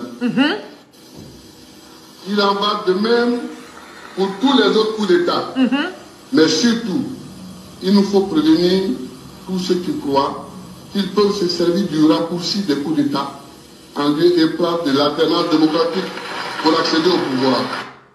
Bon, toi qui dis dans tous les cas la finale va se jouer en Côte d'Ivoire, ton caleçon est gros. Il n'y a pas quelque chose dedans. Famille, Gbagbo a parlé des coups d'État civils, c'est-à-dire que tripatouer, n'est-ce pas, la Constitution pour se maintenir au pouvoir. Oui, quand il parle des coups d'État civils, c'est de ça qu'il veut parler. Hein. C'est-à-dire manipuler la Constitution pour se maintenir au pouvoir. Mais allez donc dire à M. Laurent Gbagbo, président de PPACI, qu'il est le maître, je dis bien qu'il est le maître incontestable du tripatouage de la constitution ivoirienne pour pouvoir tout simplement se maintenir. Et donc, je vais vous faire la démonstration, les PPAciens sur mon direct. Prenez des cachets, calmez-vous, parce que on va parler. C'est vous qui avez envoyé ça, on va parler. Alors, Monsieur Laurent Gbagbo, alors qu'il devait avoir, n'est-ce pas, des élections en 2005, le même Monsieur Laurent Gbagbo a usé de l'article 48 pour rejeter les élections de 2005 en 2010, en prenant pour prétexte que le pays n'était pas unifié, le pays était divisé. Oui, ça s'appelle tripatouage de la Constitution. Lui qui dit qu'il faut que nous respectons les textes de loi que nous nous sommes librement donnés. Mais autrefois, quand ça l'arrangeait, il a violé ces textes de loi-là pour se maintenir au pouvoir. Il a utilisé l'article 48 pour ne pas organiser les élections en 2005. Oui, c'est de ça qu'il est question. Et il a prolongé ces élections-là jusqu'en 2010. Et donc, en février 2010, il s'est même permis de dissoudre la CEI en disant que, en utilisant encore cet même article 48, sous prétexte que M. Begré-Mombe avait triché. C'est pas moi qui le dis. Vous allez entendre les propos de votre leader, M. Laurent Gbagbo, le plus grand boulanger de la Côte d'Ivoire. C'est moi qui dis ça. Pour les PPAciens, vous avez trouvé tous les mauvais noms d'oiseaux au président son excellence Alassane Ouattara. On n'a pas appelé le ciel sur vos têtes. Donc pourquoi voudrez-vous qu'on caresse votre leader pendant que vous ne caressez pas le nôtre? À quelle occasion? Qui vous a dit ça? Béni et Bézi, il n'y a pas quelqu'un qui a sa chair qui est plus chère que l'autre. Écoutez ici les propos de M. Laurent Gbagbo. L'annonce du chef de l'État est un véritable séisme politique pour la Côte d'Ivoire. Laurent Gbagbo dissout le gouvernement et la commission électorale indépendante. Je demande au Premier ministre de me proposer dans un délai de 7 jours à côté d'aujourd'hui le format d'une nouvelle commission électorale crédible qui pourra organiser des élections justes et transparentes. Deuxièmement, le gouvernement est dissous. Nommé en 2007 à la suite des accords de paix de Ouagadougou, Guillaume Soro est reconduit au poste de Premier ministre. Le chef de l'ex-rébellion du nord du pays est chargé de former une nouvelle équipe d'ici lundi. Laurent Gbagbo invoque l'article 48 de la Constitution. Il stipule que le président a le droit de prendre des mesures exceptionnelles en cas de menace grave et immédiate sur les institutions, sur l'indépendance de la nation ou sur l'exécution de ses engagements internationaux. Le processus électoral est en panne depuis près de 2 mois. Une crise ouverte a éclaté autour des listes électorales. Le camp présidentiel accuse de fraude le chef de la commission électorale indépendante. Robert Begré-Mombe, issu de l'opposition et soutenu par elle, a démenti et refusé de démissionner. Depuis le début de la polémique, les adversaires de Laurent Gbagbo accusent le chef de l'État de chercher à repousser le scrutin présidentiel prévu fin février, début mars. Un scrutin déjà reporté à de multiples reprises depuis 2005. Alors, quand on repousse les élections à plusieurs reprises et qu'on utilise l'article 48 pour pouvoir se maintenir au pouvoir, ça s'appelle tripatouer la Constitution. Cette même Constitution à laquelle il fait référence aujourd'hui, où il accuse ses adversaires de vouloir utiliser, de vouloir manipuler la Constitution pour se maintenir au pouvoir, lui, il a oublié qu'il a fait ça autrefois. Je vous ai toujours dit ici, quand je fais mes vidéos, je dis, il te sera fait comme tu fais à ton prochain. Même si tu l'as fait en cachette, il te sera fait la même chose à visage découvert, en public. Voilà. Donc, de quoi parle le test? Ceux qui crient, ceux qui sont énervés, mais vous pouvez continuer d'être énervés parce que ce que je dis, ce n'est pas des choses que j'imagine. Ce sont des choses qui ont été en Côte d'Ivoire. Ce sont des choses que nous avons vécues. Parce que l'histoire de la Côte d'Ivoire, elle est encore toute fraîche. Donc, personne ne peut la transformer. Famille. Et donc, et après cette énième ruse, oui, de M. Laurent Gbagbo pour se maintenir au pouvoir, le RHDP a donc réagi à travers son porte-parole, monsieur, non, pas le RHDP, le PDCI.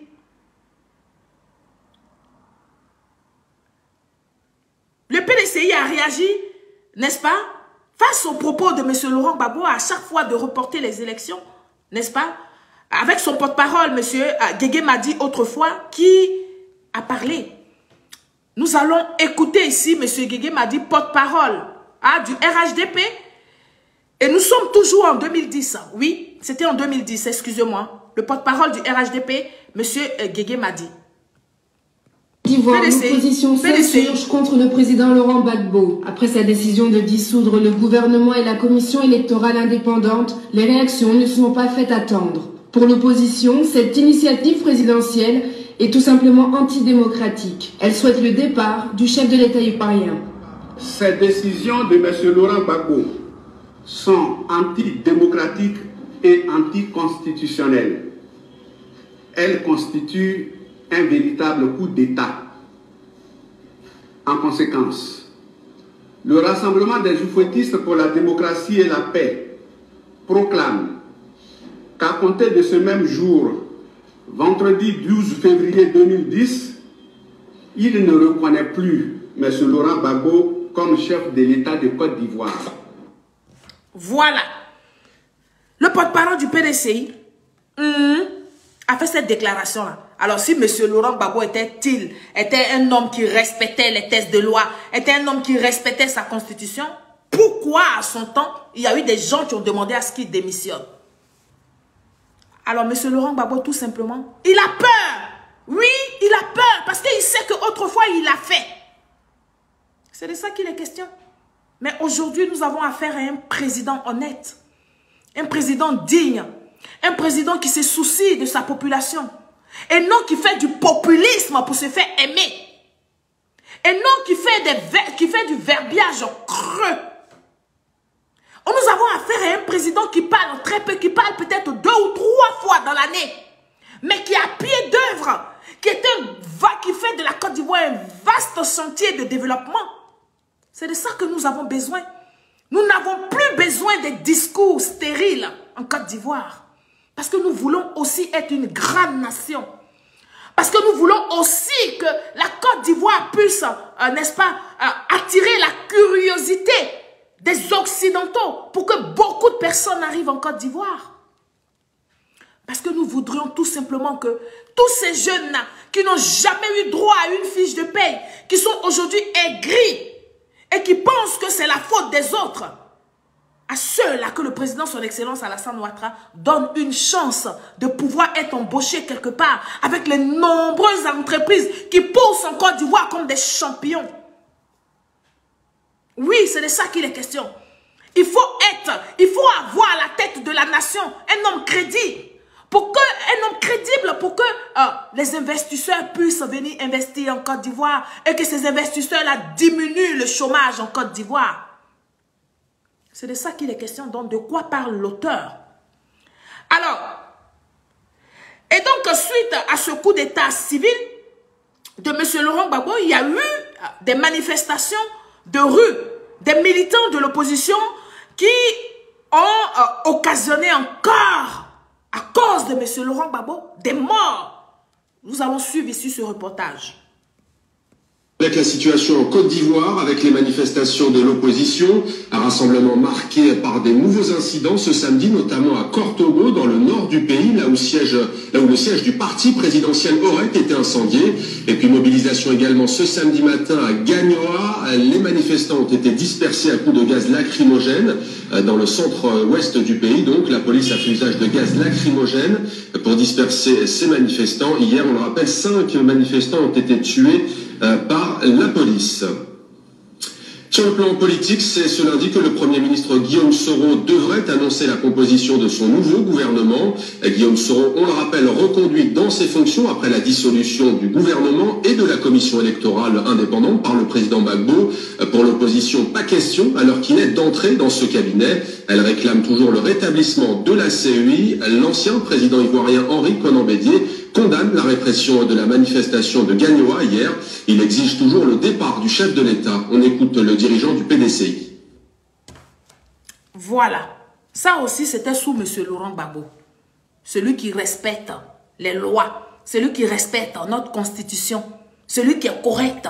et celui qui est toujours attaqué. Ça s'est passé aussi sur lui. Il y a eu des gens qui ont manifesté parce qu'ils ont trouvé que trop c'était trop. À chaque fois, tripatouiller la Constitution pour pouvoir reporter les élections présidentielles. Oui, il y a eu des gens qui ont eu ras-le-bol, M. Laurent Gbagbo. Maintenant, nous allons aller écouter M. Henri Konan Bédié, qui était le président du RHDP en 2010. C'est de ça qu'il est question. Et dans cette vidéo de M. Henri Konan Bédié, M. Henri Konan Bédié va nous expliquer que le mandat de M. Laurent Gbagbo est expiré depuis 2005.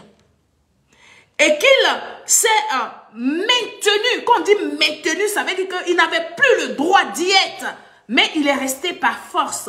Il est resté par roubladise. Il est resté par ruse. C'est ce que ça veut dire, tout simplement. Et ce que je dis là, c'est pas gros français. Vous pouvez aller dans la rousse. Vous allez trouver les explications des mots que j'emploie. On va écouter ici M. Henri Konan Bédié. Compte tenu de ce que le mandat de Laurent Gbagbo expiré 2005 et que même les prolongations qui lui ont été consenties par les Nations Unies ont également expiré, nous demandons tout simplement que Laurent Gbagbo démissionne afin que nous puissions avoir une transition qui conduise rapidement aux élections. Vous avez déjà eu des discussions là avec le Premier ministre Guillaume Soro? Oui. Comment ça s'est passé? Ça se passe très bien, sauf que lui est en quelque sorte pris en otage par Laurent Gbagbo, puisque c'est Laurent Gbagbo qui l'a reconduit comme Premier ministre et qui voudrait accorder la priorité à une question secondaire pour nous, c'est-à-dire la formation d'un gouvernement. Est-ce que vous appelez au calme dans la rue aujourd'hui? Il ne devrait pas avoir d'affrontement. La manifestation est un droit du peuple, un droit constitutionnel. Et nous ne comprenons pas que lorsqu'il y a une manifestation qui est fondée, qui est avec une cause évidente, les forces de l'ordre se mettent avec des armes de guerre à tirer sur les manifestants. Pause.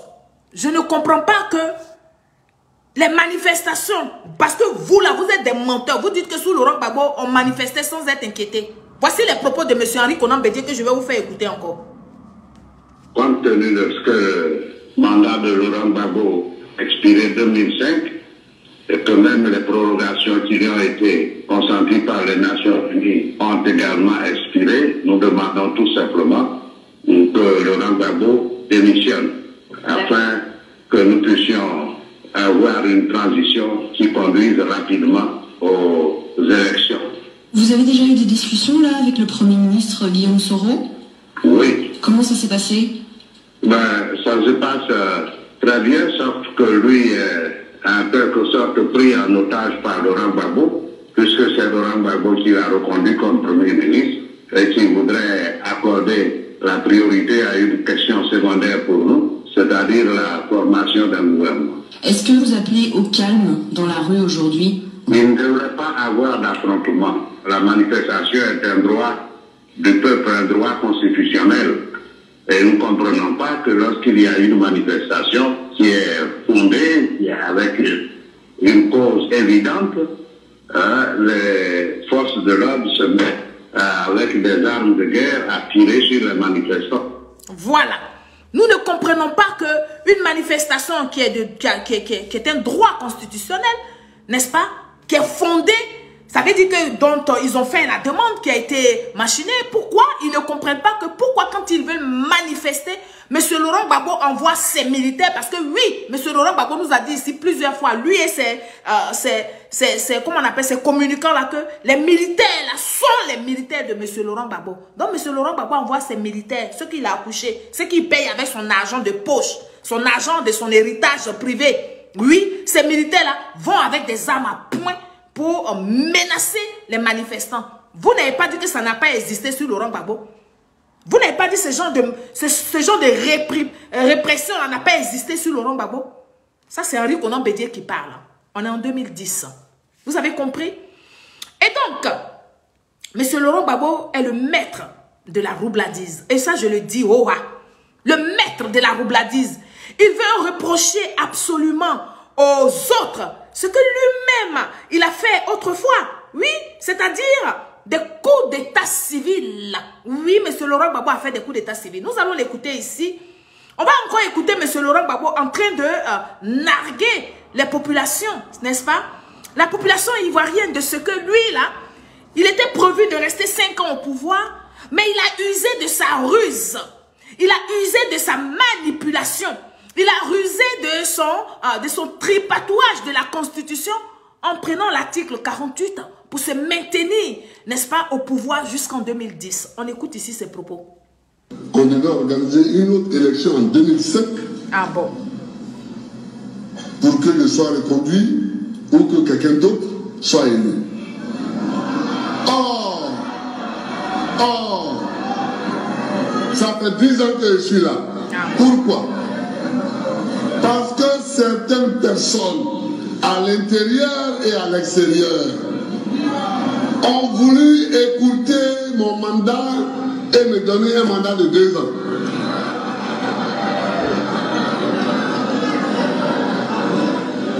Mais Dieu ne dort pas. Ils ont voulu que le mandat soit de 2 ans au lieu de 5. Dieu a multiplié leur souhait par 5 et de 10 ans.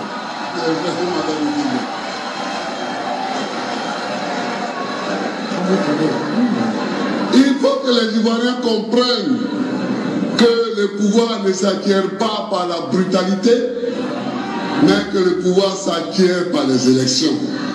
Celui qui n'a pas encore compris ça n'a rien compris. C'est ça. Voilà. Et donc, cette déclaration que vient de faire M. Laurent Gbagbo à Bayota, n'est-ce pas, est un message subtil, n'est-ce pas, pour l'armée de Côte d'Ivoire. C'est ce que j'étais en train de vous dire. C'est pour ça que j'ai fait tout ce développement, pour que vous compreniez tout simplement. Oui, en leur disant que les personnes ne l'en voudront pas s'ils font un coup d'État. Bien au contraire, les populations vont les applaudir. Parce que oui, au Mali, ça s'est fait. Et puis les populations ont sauté. En Guinée, ça s'est fait. Les populations ont applaudi. Au Burkina, ça s'est fait. Les populations ont applaudi. Et donc, pourquoi donc en Côte d'Ivoire, les militaires ne vont pas renverser le président, son excellence Alassane Ouattara? Personne ne pourra les condamner. Au contraire, les populations vont suivre. C'était là mon message de ce soir. Pour dire à M. Laurent Gbagbo, alors, peut-être que ceux qui le suivent, ceux qui l'adorent comme Jésus-Christ, ils ont perdu leur cervelle ou bien ils ont tout bu dedans. Ils n'arrivent plus à réfléchir quand il s'agit de Laurent Gbagbo. Tout s'arrête pour eux. Mais ce n'est pas pour tout le monde que tout s'arrête. Et donc oui, nous allons être là pour expliquer les choses au peuple de Côte d'Ivoire.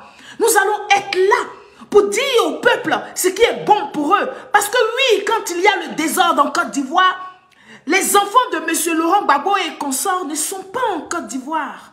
C'est ça aussi mon message. C'est ça mon message. Tous ceux qui provoquent des fourfous en Côte d'Ivoire, mais les familles ne vivent pas en Côte d'Ivoire. C'est vous, population ivoirienne. C'est vous, nos parents. Nous, les gens vraiment pauvres, c'est nous qui en périssons. Eux, ils reviennent encore pour se retrouver, pour discuter, pour échanger. Mais là encore, on ne demande pas votre avis quand les gens vont faire des accords. Quand les gens vont s'appeler, quand les gens vont appeler le président, son excellence Alassane Ouattara, quand M. Laurent Gbagbo dit qu'Alassane Ouattara est son frère, il n'a pas demandé votre avis. Oui. M. Laurent Gbagbo n'est pas parti à Teiri avant de partir saluer Alassane Ouattara, qu'il a appelé son frère aîné, son grand frère, qui n'a pas de problème avec son grand frère, mais il y a eu quelques incompréhensions. Et vous avez perdu vos enfants. Oui, vous avez tout perdu pour certains. Et vous allez accepter qu'on vienne vous réchauffer le même repas? Dites non à ce genre de discours. Quant à nos corps habillés de Côte d'Ivoire, je lance ici un message à nos corps habillés.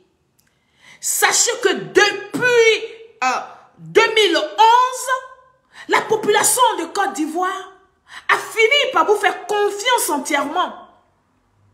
Oui. La population de Côte d'Ivoire a pu comprendre que vous étiez là pour le peuple de Côte d'Ivoire et non pas pour une personne. On a fini par vous faire confiance. On a fini par adhérer à votre façon de protéger la Côte d'Ivoire et les Ivoiriens. On a fini par vous aimer sans condition. Chers parents militaires, chers parents encore habillés, la Côte d'Ivoire, cette jeunesse vous regarde. Et cette jeunesse a toujours confiance en vous. Pour sa sécurité. Pour son bien-être. Parce que oui, le bien-être commence d'abord par la sécurité. Et donc, nous avons confiance en vous. C'était le message que je voulais vous lancer. Ne soyez pas parmi vous qui n'êtes pas des gens qui n'ont pas de vision. Qui n'êtes pas des gens qui adubent, n'est-ce pas, un responsable politique. Sachez que nous sommes vos parents. Nous sommes vos enfants pour certains. Nous sommes vos épouses pour d'autres. Vous êtes nos frères. Vous êtes nos enfants. Vous êtes nos époux. Et nous vous regardons. La nation ivoirienne vous regarde. Parce que cette nation a fini par vous aimer. Parce que cette nation a fini par dormir les fenêtres ouvertes. À cause de votre vigilance. Et à cause de votre professionnalisme. La Côte d'Ivoire vous regarde. Quant au président, son excellence Alassane Ouattara, je voudrais ce soir ici réitérer encore la confiance des Ivoiriens à ce guide qui sait, qui a fait pour la sécurité de la Côte d'Ivoire et de chaque Ivoirien, n'est-ce pas, sa bataille. Oui. Et donc, nous disons au président, le peuple de Côte d'Ivoire réitère sa confiance au président. Le peuple de Côte d'Ivoire, n'est-ce pas, vous fait entièrement confiance. Il n'y a que dans vos mains que nous trouvons la tranquillité et le repos. Alors ne permettez pas, cher président, que les populistes viennent déranger la tranquillité de votre population, des Ivoiriens à qui vous avez démontré tous les jours de l'amour véritable. Sur ces propos que je vais terminer ici, pour dire vive son excellence Alassane Ouattara, le meilleur des présidents, le vice-président M. Meïlé et le premier ministre Patrick Achi et tous les membres de son gouvernement, la Côte d'Ivoire vous aime, la Côte d'Ivoire vous soutient. Vive le peuple de Côte d'Ivoire et à très bientôt pour une nouvelle émission. Merci, au revoir.